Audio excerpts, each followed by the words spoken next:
G'day. So I'm Susan and I'm with Craft Diversions, and we're a family owned and run business, and we're just incredibly passionate about crafts and about teaching everybody that we meet and around us different new and exciting crafts. So what I'm having a look at today is the building of a terrarium. And I picked up this amazing yellow tinted vase from a thrift store or an op shop for $6.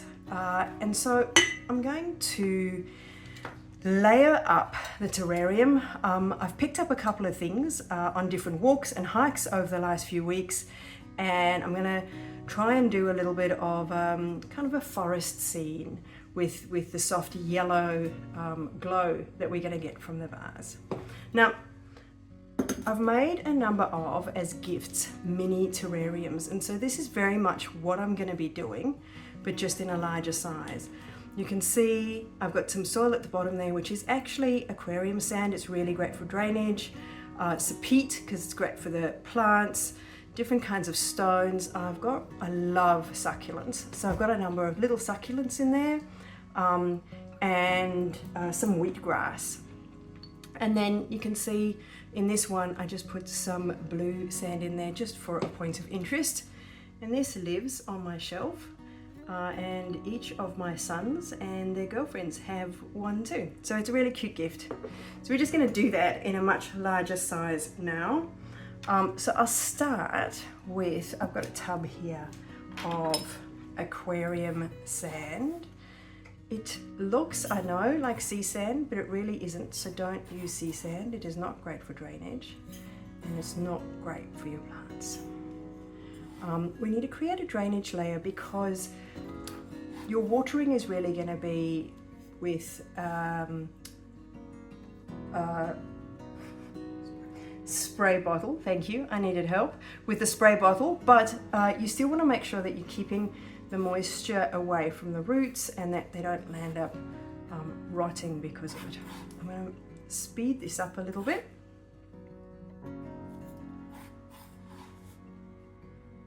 There we go. Now, the one thing I've realized with crafting is that I love to try different crafts, and it drives me nuts when I'm doing the crafts when I have to Google a million things, go to 4 or 5 different shops, and find all the different tools that I need. And so what we wanted to do was create an opportunity where you could have like these craft boxes, and you'd be able to get the basic instructions, the basic criteria, or everything you'd need to make it all in one place.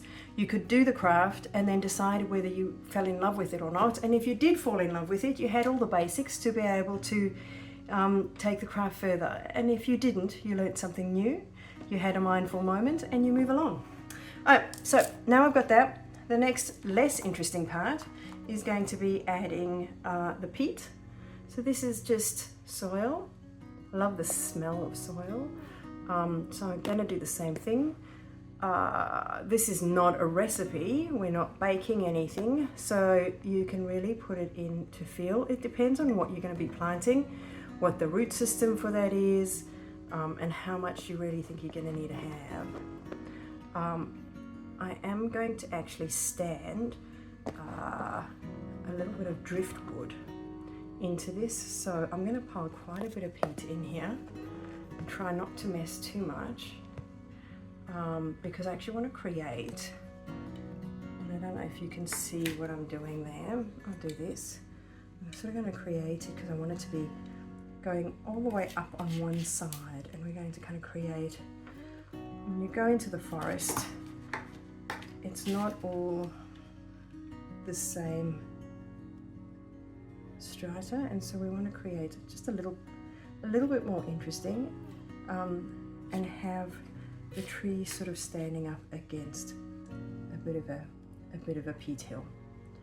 So those are our first 2 steps, and we're going to get into starting to put some actual plant life in there now.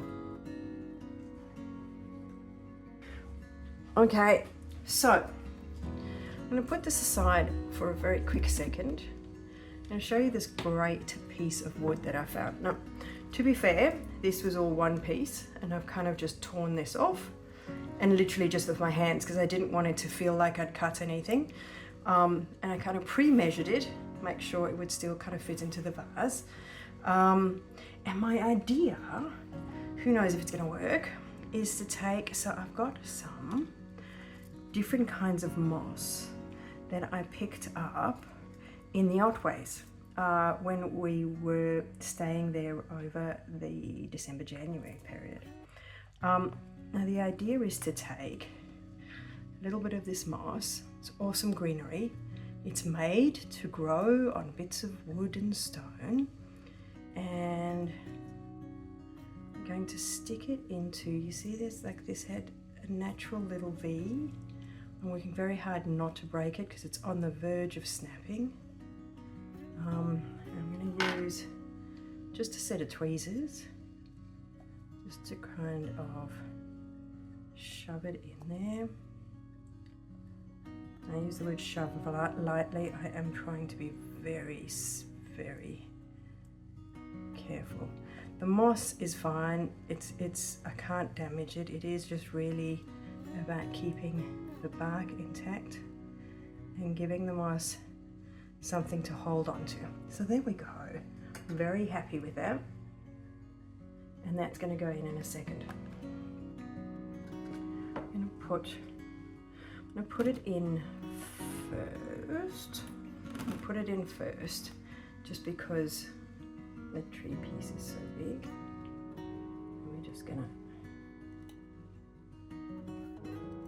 pop it in there. There we go. There we go. Again, I might use just a tool. No. When I got into terrariums, I watched a lot of YouTube videos and I read quite a bit, and there's a number of different tools. But really, you could get away with a tweezer, a pointy device, that's a knife, doesn't need to be, something that you can at least scrape or make some shapes with, and a pair of scissors, and you're good to go. So there's no need, this is one of those wonderful crafts where you actually don't need to spend a huge amount of money to get a really amazing outcome. So I wanted to use some white stones to run up the side, and then I found at one of those $2 stores these crazy gold pebbles, and I thought those would be really nice kind of down the one side, because I felt like they'd reflect the yellow light really well. But again, this is really just my personal preference. Once you get here, it's what you like to look at. If you see this and you're like, oh, Susan, that sucks, I don't like it, then do your own thing. Please, by all means, do whatever the bowl and whatever your heart desires. That's what I would suggest. I'm gonna pop those in there, and then just try and set them up accordingly. Right. Now this can be, hopefully the sound is not horrendous. Otherwise my son is going to kick my ass.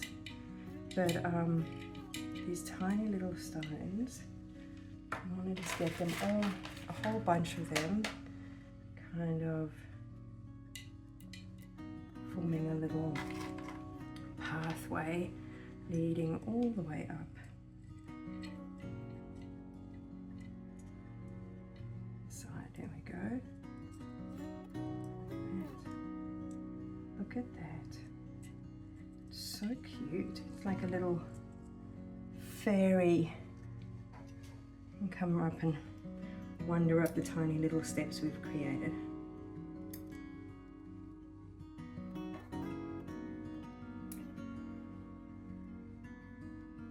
Now, I'm really keen to understand what sort of crafts everybody likes, or not ones you've done before, but ones that you're really interested in, haven't seen before. And if you just pop the names of those crafts into the comments, I would be very, very happy to do. If I haven't done it myself, I'll do all the research and all the work and then I'll bring it to you and give you the top tips and the easy ways of doing it. There we go. So you can see on the side, I've got a little pathway that I've decided to have leading up. I've put a couple of larger stones down on the bottom there just to kind of create some stability for that particular branch, piece of wood. And then next I'm going to try and work out how to get those little gold stones all the way down there, just for, I don't know, to be cute, I suppose. Okay, so I am lazily contemplating how I get these little gold stones in here without having to place each and every one of them. If I do land up having to place each and every one of them, I promise you I will fast forward through it for you so that you are not left watching me put one stone down at a time. It's incredibly calming and beautiful to do for yourself, but I can only imagine how annoying it would be to watch. The other thing that we're really passionate about at Craft Diversions is giving people a chance, like with the placement of these little stones, just that opportunity to take a breather, to have a moment, to rest up, to let your subconscious brain work through all the ails of the day, all of the work, family life, problems that you might be dealing with, and just giving your brain a moment to rest and a moment to just process what that day looks like.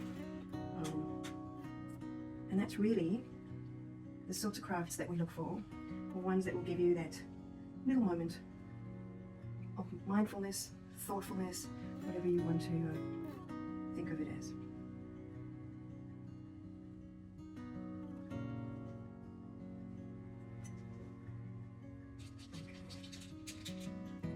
This may go gently, and I might anytime do this. But now let's do the stone sprinkling.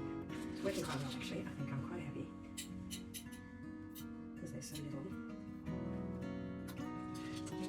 In this particular terrarium, we are trying to, granted they're gold stones, but we are trying to kind of replicate a little bit of nature. So we don't want it to be 100% perfect.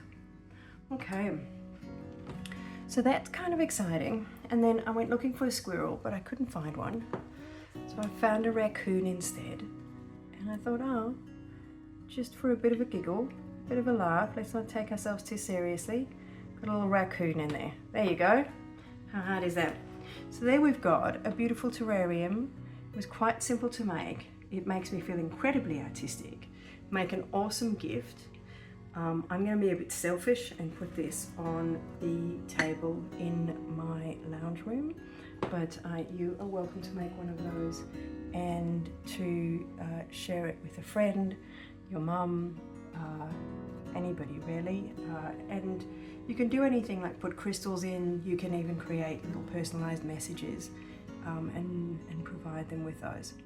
The only thing I still wanted to show you is the spray bottle. Now, mine is an old WD-40 bottle. So again, I'm just using everything that I have in my house. I'm not going to spend a huge amount of money. And when you first plant, if I can make a suggestion, is give it a water, especially if you're in an Australian summer, a water every day. But that, what you just saw there, that's the water, nothing more than that. Please don't overwater.